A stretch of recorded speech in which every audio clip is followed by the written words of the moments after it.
ठीक है, वो गलतियों ठीक है से भाई। क्षमा। अच्छा। हरे कृष्णा धन्यवाद। हाँ, तो बहुत अच्छा प्रभु जी ने बताया। और अगला सवाल है,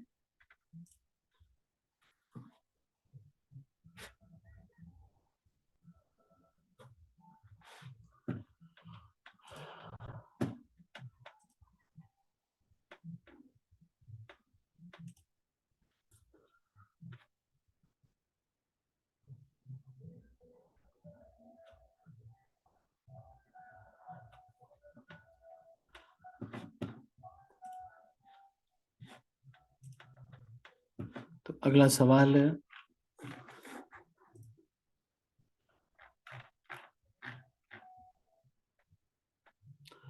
जब भगवान राम ने कुंभकर्ण को मारा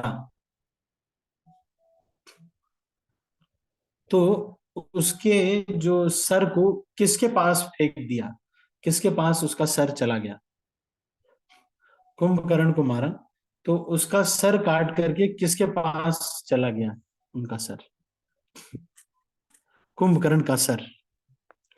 ऋतु माता जी।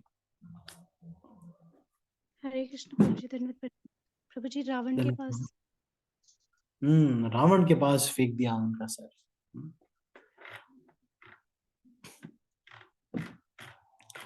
तो इस तरह से अभी बस हम इतना ही रिवीजन कर रहे हैं, और इसके बाद हम पहले अपनी कथा को अब आगे बढ़ाते हैं।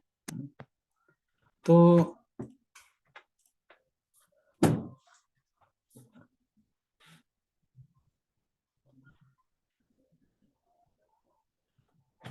ये जो कहानी है अब यहाँ तक पहुंच गई है, और राम जी अब स्वयं गए हैं, कुंभकर्ण को उन्होंने मार दिया। उसके बाद रावण बार बार विलाप करने लगा, बार बार भाई कुंभकर्ण का सिर कलेजे से लगाता, और स्त्रियां भी उसके बल का बखान करके छाती पीट पीट कर रोने लगी, और मेघनाद भी आया वहां पर।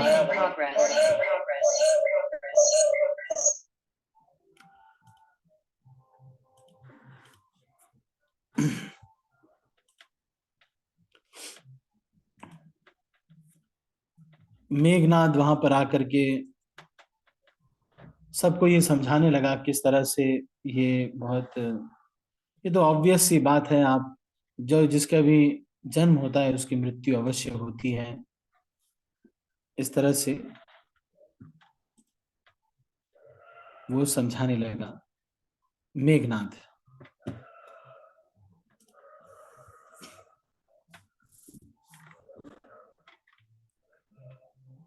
फिर मेघनाद ये कहने लगा कि चिंता मत कीजिए, कल मैं आपको दिखाऊंगा, मेरे पुरुषार्थ को देखिएगा आप लोग।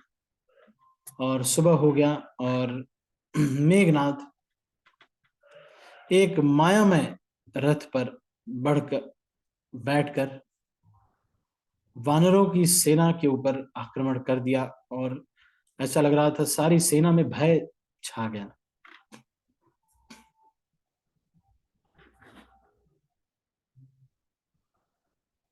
और इतने सारे अस्त्र शस्त्र सब तरफ से वो चलाने लगा, एक माया का बहुत बड़ा बाण इत्यादि सब चलने लगे, और दसों दिशाओं से बाण आ रहे थे।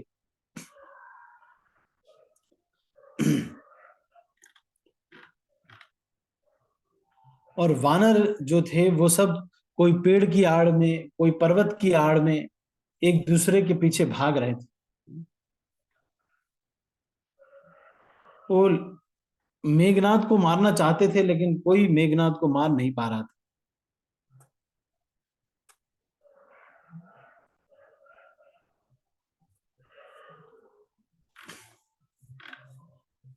तो सब लोग ये सोच रहे थे कि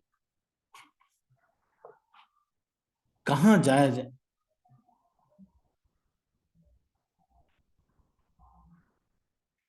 सारे जितने भी वीर थे वो सब व्याकुल हो गए। मेघनाद ने हनुमान, अंगद, नल और नील आदि सभी को व्याकुल कर दिया।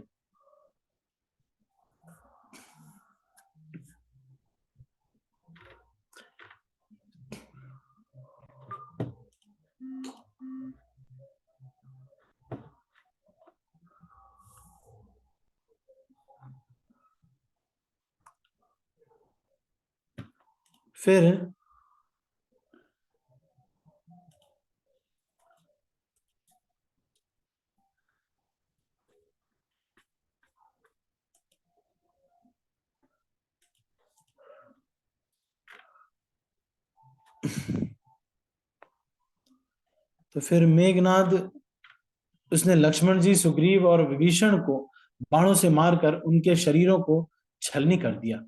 फिर वह रघुनाथ जी से लड़ने लगा और जो बाण छोड़ता वो सांप होकर लगते।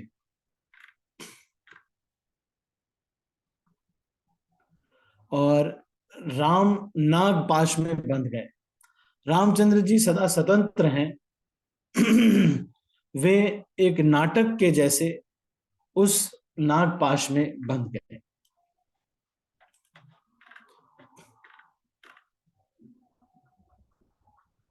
और युद्ध में कुछ थोड़ा बहुत हार जीत भी होना चाहिए। ऐसा ही नहीं कि एक ही व्यक्ति जीतता जा रहा है तो टेस्ट नहीं आता।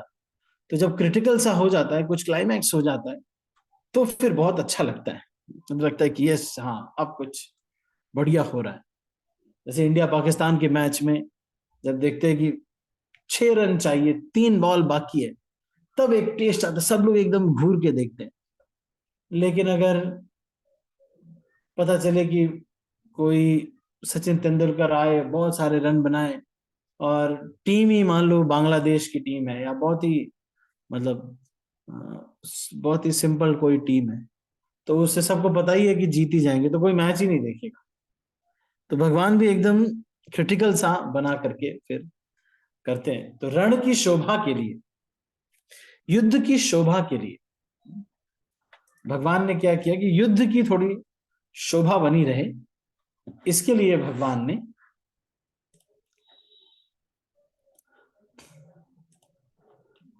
अपने को नागपाश में बांध लिया।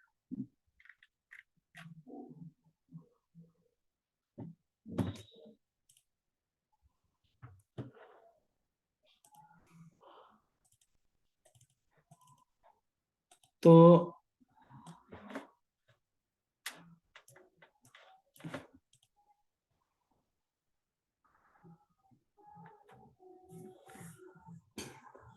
मेघनाद ने सेना को व्याकुल कर दिया। फिर वह प्रकट हुआ और दुर्वचन कहने लगा। इस पर जामवान ने कहा, अरे दुष्ट, खड़ा रह। यह सुनकर उसे बड़ा क्रोध आया। अरे मूर्ख, मैंने बूढ़ा जानकर तुमको छोड़ दिया। अधम, अब तू मुझी को ललकार रहा है। ऐसा कहकर उसने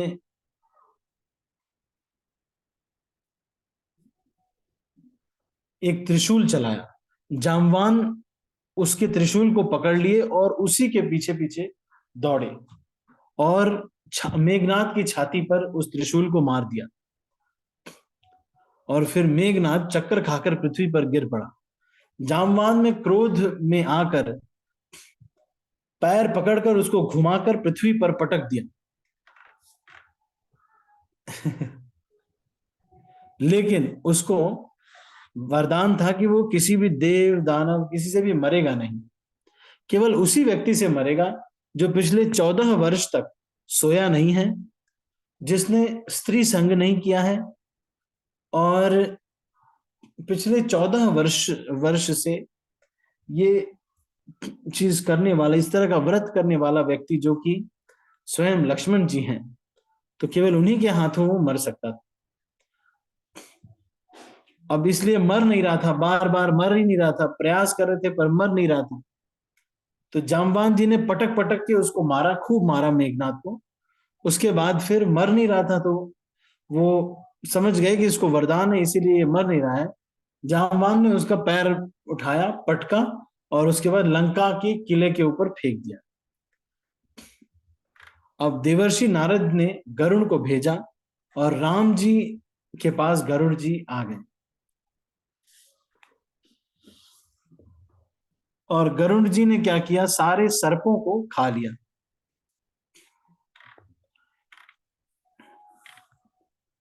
तब तक मेघनाद की मूर्छा टूटी, लेकिन अपने पापा को देखा कि पापा भी अब आ गए हैं युद्ध में, तो उसको बहुत बुरा लगा कि मैंने इतने बड़ी बड़ी डींगे मारी थी और अब मैं कुछ कर ही नहीं पा रहा हूं। फिर उसने कहा कि मैं एक अजेय यज्ञ करना चाहता हूं। तुरंत वो एक पर्वत की गुफा में अजेय यज्ञ करने के लिए चला गया। विभीषण ने कहा कि हे प्रभु, मेघनाद जो ये यज्ञ कर रहा है, ये अगर यज्ञ सिद्ध हो गया तो उसको जीतना असंभव हो जाएगा। भगवान राम ने अंगद आदि सब वानरों को बुलाया और कहा कि जाओ और इनके जो यज्ञ है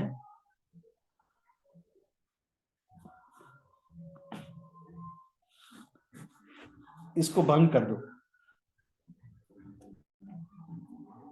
तो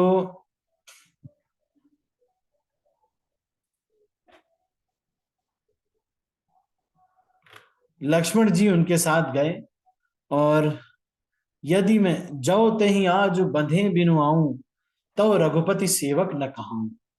यदि मैं आज उसको बांध करके नहीं लेके आया मेघनाथ को, तो मैं रघुपति का सेवक नहीं कहूंगा। इस तरह से लक्ष्मण जी बोलने लगे।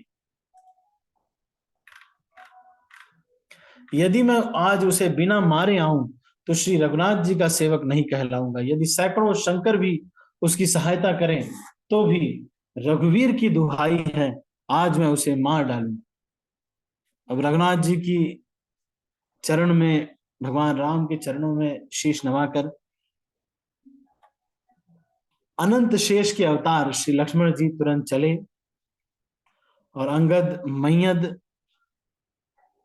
नल, नील, हनुमान सब लोग वहां पर चल दिए।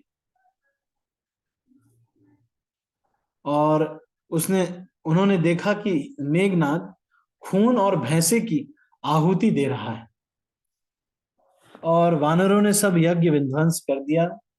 फिर भी जब वो उठ नहीं रहा था तो वे उसकी प्रशंसा करने लगे। फिर भी वो नहीं उठा। फिर उन्होंने उसके बाल पकड़े और लात से मारकर भाग चले। फिर उसने उठ करके वो त्रिशूल लेकर दौड़ा। बंदर वहां से भाग गए और लक्ष्मण जी के पास आ गए। उनके यज्ञ को भंग कर दिया इन लोगों।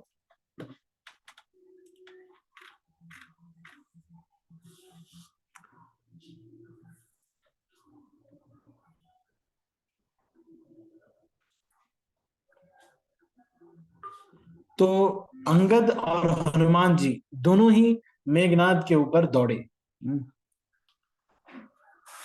लेकिन उसने त्रिशूल मारकर दोनों को धरती पे गिरा दिया। फिर लक्ष्मण जी के ऊपर उसने त्रिशूल छोड़ा और लक्ष्मण जी ने बाण मारकर उस त्रिशूल के टुकड़े टुकड़े कर दिए। हनुमान जी और अंगद जी फिर उठकर उसको मारना चाह रहे थे, पर उसको कोई चोट ही नहीं लग रही थी, क्योंकि उसको यह वरदान था कि उसे कोई ऐसा व्यक्ति ही मारेगा जो कि 14 वर्ष तक सोया ना हो।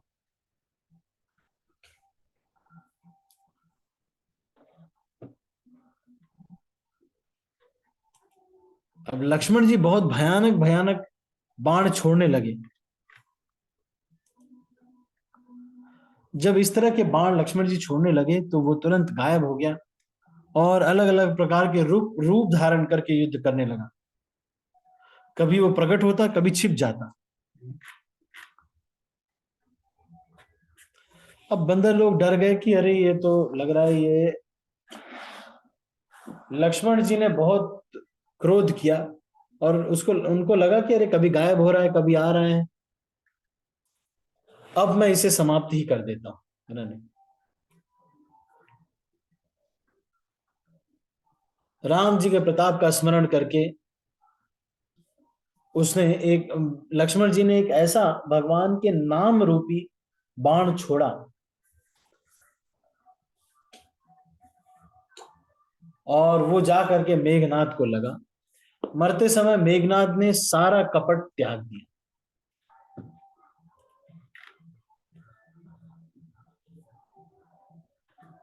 और उसने जब प्राण छोड़ा तो अपने मुख से उसने नाम बोला, रामानुज, हे रामानुज, हे रामानुज। इस तरह से कह करके उसने लक्ष्मण जी का नाम लेते हुए, रामानुज कहाँ, राम कहाँ, अस कहीं छाड़े सी प्राण, धन्य धन्य तब जननी कह अंगद हनुमान। भगवान के उपटन से बनी हुई मंदोदरी है भाई, कोई सामान्य व्यक्ति नहीं है। राम के छोटे भाई लक्ष्मण कहाँ हैं, राम कहाँ हैं, ऐसा कहकर उसने प्राण छोड़ दिए। अंगद और हनुमान कहने लगे, तेरी माता धन्य है जो तू लक्ष्मण जी को हाथों मरा, और मरते समय राम और लक्ष्मण को स्मरण करके तूने उनके नामों का उच्चारण किया।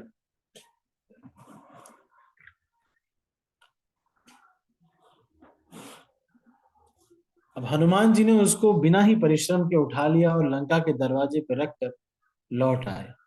उसका मरना सुनकर देवता और गंधर्व आदि सब विमानों पर चढ़कर आ गए।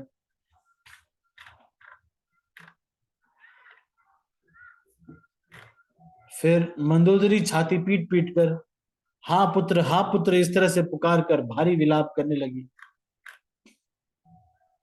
और सब स्त्रियों को अनेकों प्रकार से समझाया गया रावण ने के द्वारा, फिर भी कोई समझ नहीं पाया। रावण ने उनको ज्ञान का उपदेश दिया। वह स्वयं तो नीच है पर उसकी कथा शुभ और पवित्र है। दूसरों के उपदेश देने में बहुत से लोग निपुण होते हैं। तो ये क्या कह रहे हैं, तिनहि ज्ञान उपदेसारा, आपन मंद कथा शुभ पावन, पर उपदेश कुशल बहु तेरे, जे आचरहि ते नर न बनेरे। दूसरों को उपदेश देने वाले तो बहुत सारे लोग हैं, बहुत निपुण भी होते हैं, एकदम एक्सपर्ट होते हैं दूसरों को उपदेश देने में, बड़े एक्सपर्ट लोग हैं, पर ऐसे लोग अधिक नहीं हैं जो उपदेश के अनुसार आचरण भी करते हैं। इसीलिए जो कुछ भी हम बोलें, हमको ये समझना पड़ेगा कि जिस तरह से जैसे अभी हम लेक्चर ले रहे हैं या जो भी हम कर रहे हैं, इसमें या तो हम केवल आचार्यों के शब्दों को रिपीट करें, क्योंकि अपने तरफ से अगर हम कुछ भी बोल रहे हैं तो उस व्यक्ति की आध्यात्मिक शक्ति का क्षय होगा, और उसकी आध्यात्मिक शक्ति से ही जो लोग होंगे वो इसको पालन कर पाएंगे। तो इसलिए जो लोग कथा इत्यादि करते हैं, इनकी साधना बड़ी शुद्ध होनी चाहिए, बहुत पक्का होना चाहिए। ऐसा नहीं होना चाहिए कि चलो किसी चीज में बिजी हो गए इसलिए इनकी साधना नहीं हो पा रही है, प्रतिदिन लेक्चर नहीं सुन पा रहे हैं, या फिर प्रतिदिन कोई रीडिंग नहीं कर पा रहे हैं, कोई शास्त्र अध्ययन नहीं कर पा रहे हैं, ऐसा नहीं होना चाहिए। क्योंकि जो प्रचारक है उसकी आध्यात्मिक शक्ति के अनुसार ही आगे चल के लोग उस ज्ञान को पालन कर पाते हैं।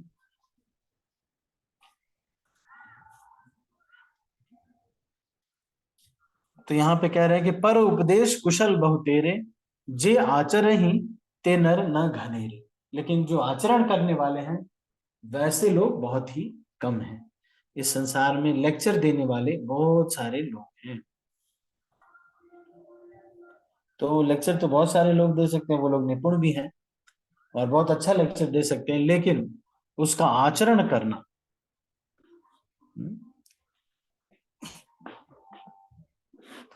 लेकिन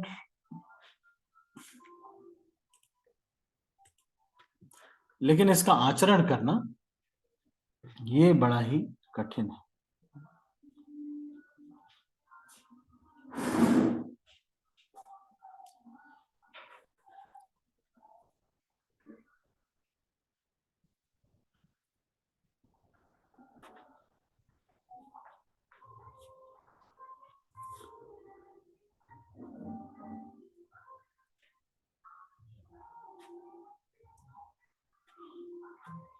तो लोग कह तो सकते हैं हम कि अरे देखो ये करना चाहिए, वो करना चाहिए, इस तरह से रहना चाहिए, उस तरह से रहना चाहिए, बोला तो जा सकता है। सबको बता दिया कि भाई देखिए ऐसा है, सब एकादशी में सबको बहुत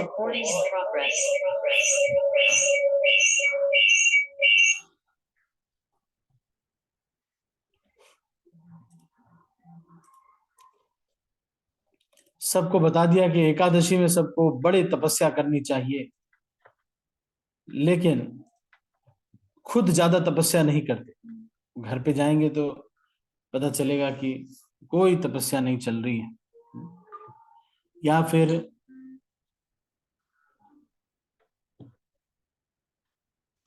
हमने बता दिया कि एकादशी में बहुत ध्यान पूर्वक जप करना चाहिए, लेकिन खुद ध्यान पूर्वक जप नहीं कर।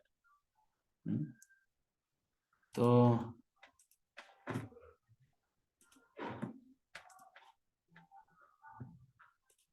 इस चीज को यहाँ पर कह रहे हैं कि पर उपदेश कुशल बहुतेरे। बहुत सारे लोग हैं जो कि दूसरों को उपदेश देने में तो बड़े कुशल रहते हैं, लेकिन फिर खुद जब पालन करना होता है तो वो फिर नहीं कर पाते हैं। इसीलिए जो लोग भी बोलते हैं उसको जितना वो कर रहे हैं उसका 3 गुना कम से कम हमको सेवा करनी चाहिए, या फिर 3 गुना हमको ऐसी चीजों में एंगेज नहीं होना चाहिए जिससे हमें साधना में टाइम ना मिले। और साधना का टाइम मिले इसके लिए हमको क्या करना चाहिए, हमको ऐसे स्थान पे जाना चाहिए, ऐसा अपने शेड्यूल को ऐसा बनाना चाहिए कि हमको पहले जो बेसिक साधना है वो करने में हमको कोई कठिनाई ना हो।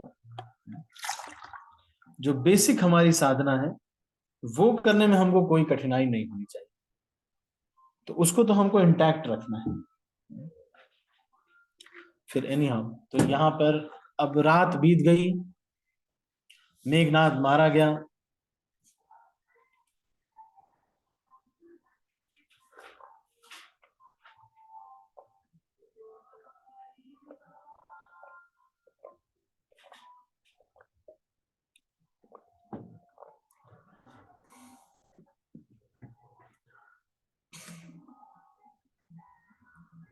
अब सुबह सुबह अगले दिन योद्धाओं को बुलाकर दशमुख रावण ने कहा, हे शत्रुओं, लड़ाई में हे सैनिकों, लड़ाई में जिसका के शत्रु के सम्मुख जिसका मन डावाडोल हो जाए, अच्छा ही है कि वह भाग जाए। युद्ध में जाकर विमुख होने में भलाई नहीं है। मैंने अपनी भुजाओं के बल से वैर बढ़ाया है। ऐसा कहकर उसने पवन के समान तेज चलने वाला रथ सजाया। सारे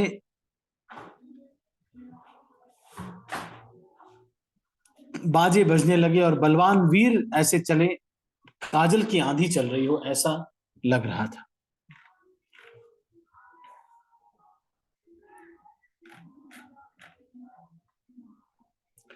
बहुत सारे गधे रोने लगे, हाथी भी चिंघाड़ने लगे, भागने लगे, सियार, गिद्ध, कौवे इत्यादि रो रहे हैं, कुत्ते कुत्ते एक साथ भौंक रहे हैं, उल्लू भी उसी समय काल के दूत में वहां पर के रूप में वहां पर आ गया। तो सारे लोग यहाँ पर आगे, सारे अपशगुन हो रहे थे।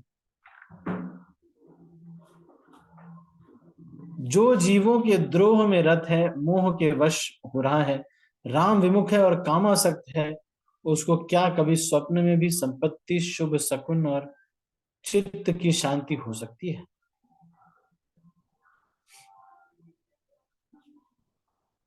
जो जीवों के द्रोह में रत है ना, ताही की संपत्ति, सगुण शुभ सपने हूं मन विश्राम, भूत द्रोह रत मोह बस, राम विमुख रतिका। फिर राक्षसों की सेना चली, चतुरंगिनी सेना को लेकर के।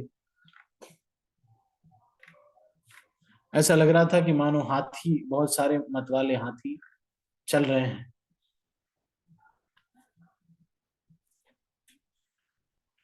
इतनी धूल उड़ी कि सूरज ही छिप गया।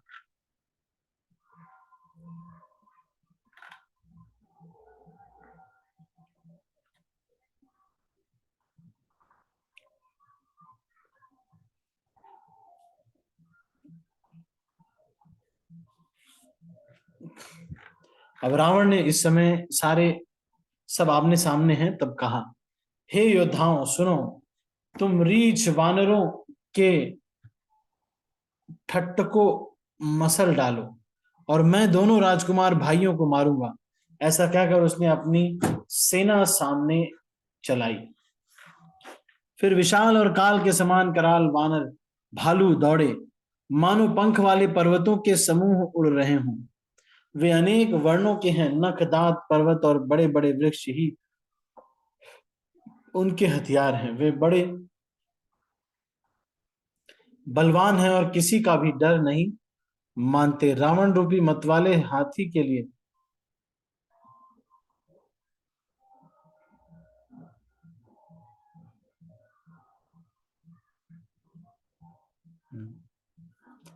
धाय विशाल कराल मरकट भालु काल समानते, मानव सपच्छ उड़ाहि भूतर वृद्ध नाना बानते। वे विशाल और काल के समान कराल वानर और भालू दौड़े, माखो पंख वाले पर्वतों के समूह उड़ रहे हों। वे अनेक वर्णों के हैं,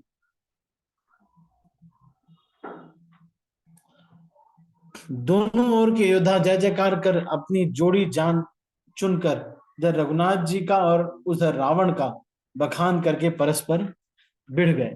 तो राम जी और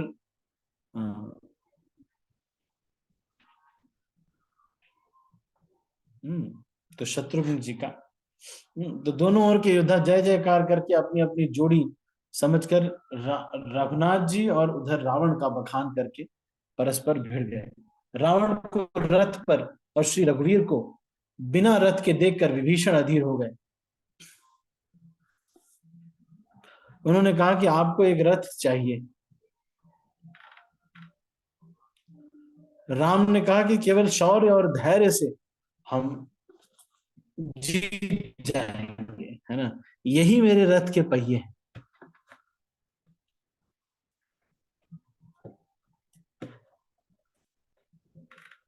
सत्य और सदाचार उसकी मजबूत ध्वजा है और बल विवेक दम और परोपकार ये चार उसके घोड़े हैं। जो क्षमा दया और समता रूपी डोरी से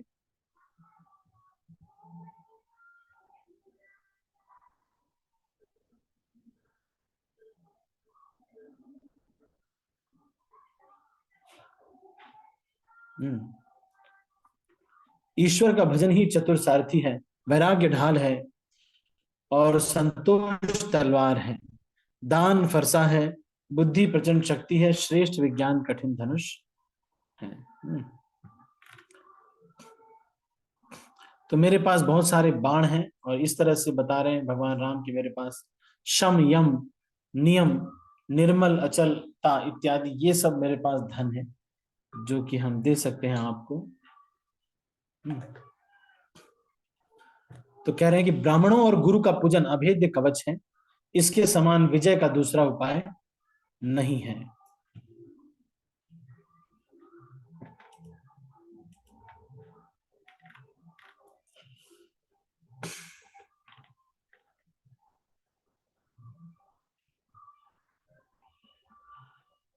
सखा धर्म में असरथ जाके जतन कहाँ कतहु रिपु ताके।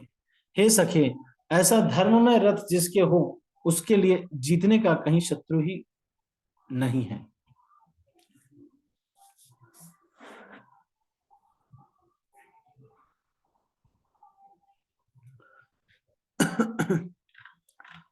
प्रभु के वचन सुनकर विभीषण ने हर्षित होकर उनके चरण कमल पकड़ लिए।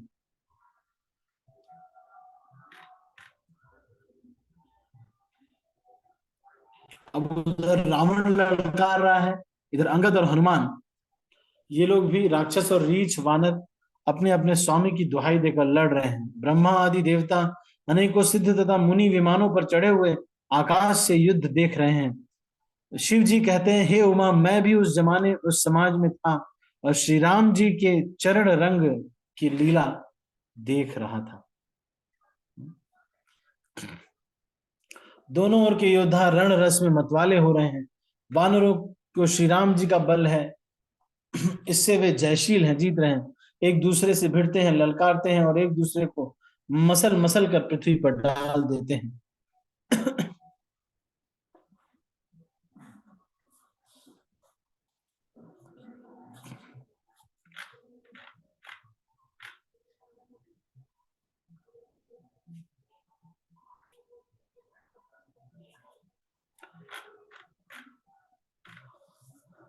अब रावण क्रोधित होकर दौड़ रहा है भगवान लोगों के तरफ। वानर हुकान करते हुए उसके सामने चले। उन्होंने हाथों में वृक्ष, पत्थर और पहाड़ लेकर रावण पर एक ही साथ डाले। पर्वत उसके वज्र तुल्य शरीर में लगते ही तुरंत टुकड़े टुकड़े होकर फूट जाते हैं। अत्यंत क्रोधी रणोन्मत्त रावण रथ रोककर अचल खड़ा रहा, जरा भी नहीं हिला। उसे बहुत ही क्रोध हुआ। वह इधर उधर झपट कर और डपट कर वानर योद्धाओं को मसलने लगा। उनको वानर भालू, हे अंगद, हे हनुमान, रक्षा करो, रक्षा करो, हे रघुवीर, हे गोसाई, रक्षा कीजिए, रक्षा कीजिए, यह दुष्ट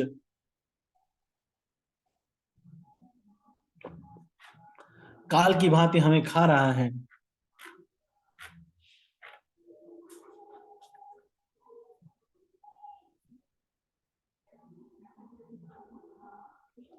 अपनी सेना को व्याकुल देखकर कमर में तरकस कसकर और हाथ में धनुष लेकर श्री रघुनाथ जी के चरणों पर मस्तक नवाकर लक्ष्मण जी क्रोधित होकर गए।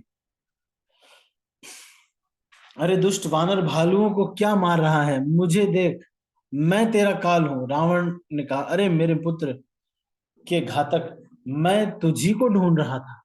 आज तुझे मारकर छाती ठंडी करूंगा।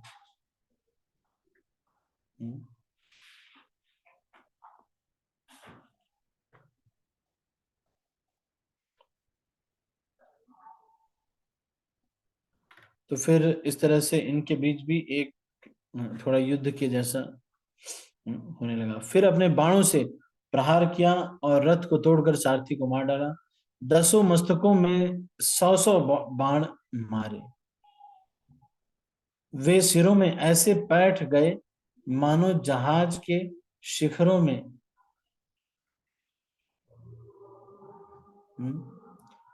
तो ऐसा कहकर उसने प्रचंड बाण छोड़े। फिर उसके बाद फिर 100 बाण उसकी छाती में मारे। हरि बोल।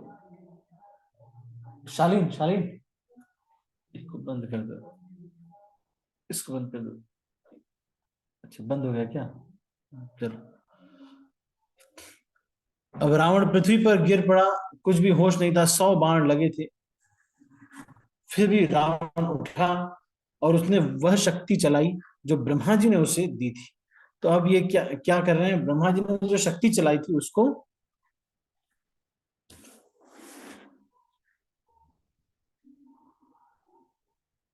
उसे शक्ति चलाई थी जो ब्रह्मा जी ने उसे दी थी। ठीक है। वह ब्रह्मा की दी हुई प्रचंड शक्ति लक्ष्मण जी की ठीक छाती में लगी। फिर लक्ष्मण जी व्याकुल होकर गिर पड़े। तब रावण उन्हें उठाने लगा। फिर उसके अतुलित बल की महिमा यूं ही रह गई, व्यर्थ हो गई। वह उन्हें मूर्ख रावण उठाना चाहता। वह तीनों भुवनों के स्वामी लक्ष्मण जी को नहीं जानता। यह देखकर पवन पुत्र हनुमान जी कठोर वचन बोलते हुए वो दौड़े। हनुमान जी के आते ही रावण ने उन पर हनुमान जी घुटने टेक कर रह गए, पृथ्वी पर गिरे नहीं और फिर क्रोध से भरे हुए संभाल कर उठे। हनुमान जी ने रावण को एक घूंसा मारा। वह ऐसा गिर पड़ा जैसे वज्र की मार से पृथ्वी गिर जाती है। मूर्छा भंग होने पर फिर वह जगह हनुमान जी के बड़े भारी बल को सराहने लगा। मेरे पौरुष को देखकर धिक्कार है, धिक्कार है और मुझे भी धिक्कार है।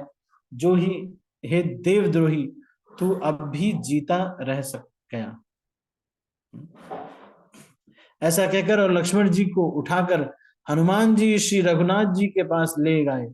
यह देखकर रावण को आश्चर्य हुआ। श्री रघुवीर ने कहा, हे भाई,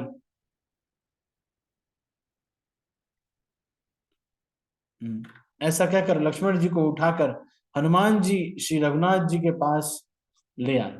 यह देखकर रावण को आश्चर्य हुआ। रघुवीर ने कहा, हे भाई, हृदय में समझो तुम काल के भी भक्षक और देवताओं के रक्षक हो। ये वचन सुनते ही कृपालु लक्ष्मण जी उठ बैठे। वह कराल शक्ति आकाश को चली गई। लक्ष्मण जी फिर धनुष बाण लेकर दौड़े और बड़ी शीघ्रता से शत्रु के सामने आ पहुंचे। फिर उन्होंने बड़ी ही शीघ्रता से रावण को रथ को चूर चूर तथा सारथी को मारकर उसे रावण को व्याकुल कर दिया है। 100 बाणों से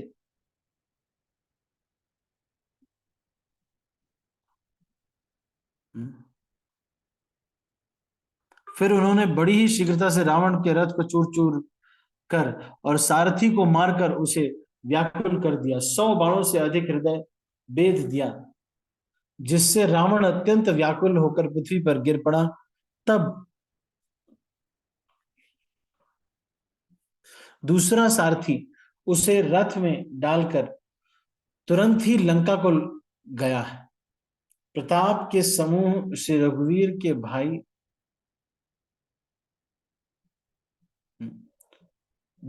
वहां रावण मूर्छा से जाकर कुछ यज्ञ करने लगा। वह मूर्ख और अत्यंत अज्ञानी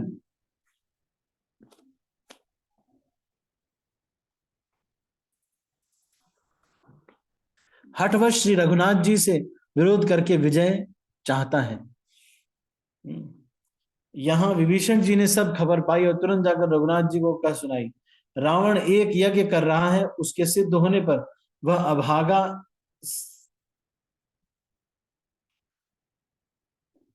अभागा सहज ही नहीं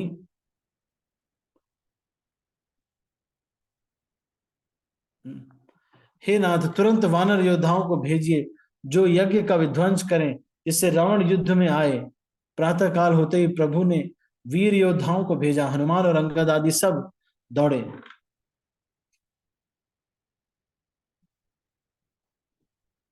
रंते नीलज भाजी गृह आवा, यहां आई थक ध्यान लगावा।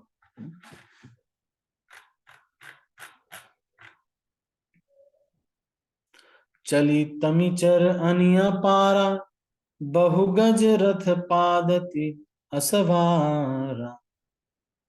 प्रभु सम्मुख धाये खल कैसे, सुलभ समूह अनल कह जैसे।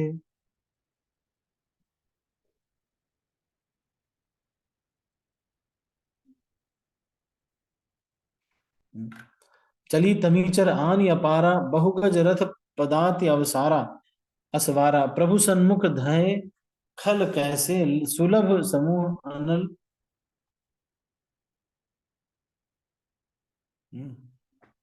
निशाचरों की अपार सेना चली, उसमें बहुत से हाथी घोड़े घुड़सवार पैदल हैं।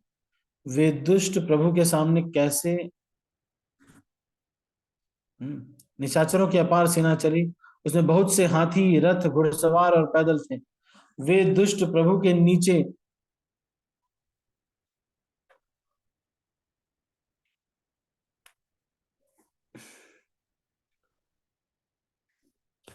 निशाचरों की अपार सेना चली, उसमें बहुत से हाथी रथ घुड़सवार और पैदल हैं।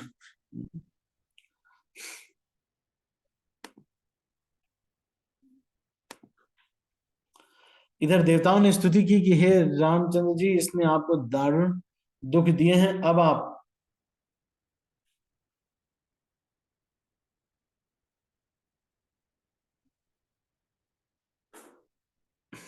देवताओं के वचन सुनकर प्रभु मुस्कुराए। फिर रघुवीर ने उठाकर प्राण सुधारे। मस्तक पर जटाओं के जूड़े को कसकर बांधे हुए हैं, उसके बीच बीच में पुष्प गुथे हुए शोभित हो रहे हैं।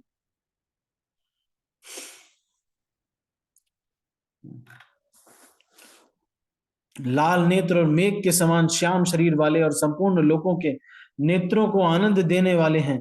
प्रभु ने कमर में फेटा और तरकस कस लिया और हाथ में कठोर सारंग धनुष ले लिया।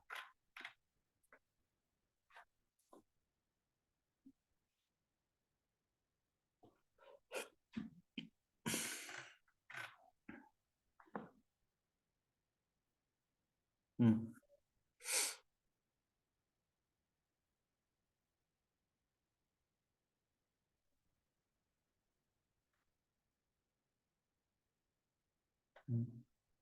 तो प्रभु ने हाथ में सारंग धनुष लेकर कमर में बाणों की खान सुंदर तरकश कस लिया। उनके भुजदंड पुष्ट हैं और मनोहर चौड़ी छाती पर ब्राह्मण के चरण चिन्ह शोभित है। तुलसीदास जी कहते हैं, ज्यों ही प्रभु धनुष बाण हाथ में लेकर फिराने लगे, त्यों ही ब्रह्मांड दिशाओं के हाथी कच्छप शेष जी पृथ्वी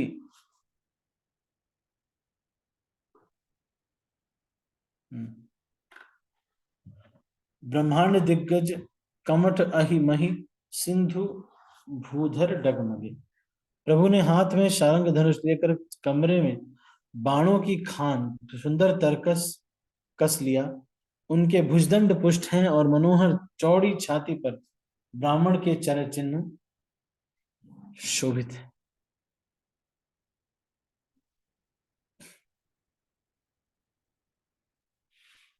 शोभा देखी हर्षि सुर बरसहि सुमन अपार।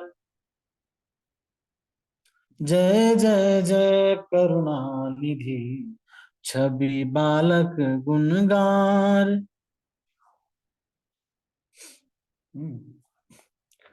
शोभा देखकर देवता हर्षित होकर फूलों की अपार वर्षा करने लगे और शक्ति और गुणों के धाम करुणा निधान प्रभु की जय हो।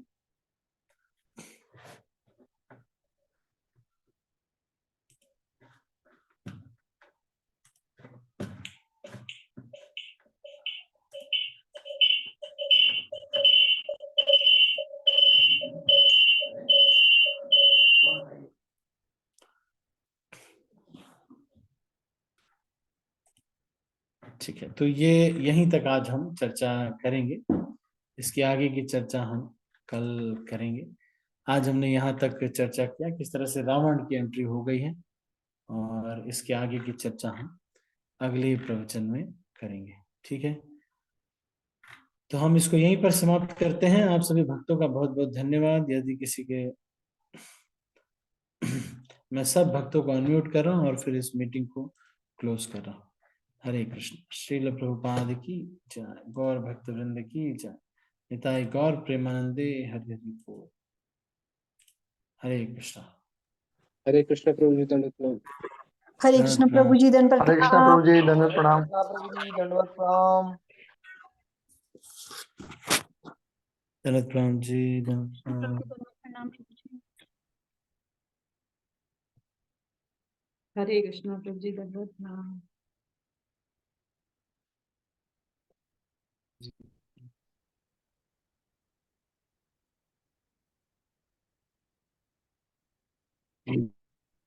ठीक है, तो अभी हम इसको यहीं पर क्लोज करते हैं। Thank you so much. Hare Krishna. Hare Krishna. Hare Krishna. Thank you so much. Hare Krishna Prabhu.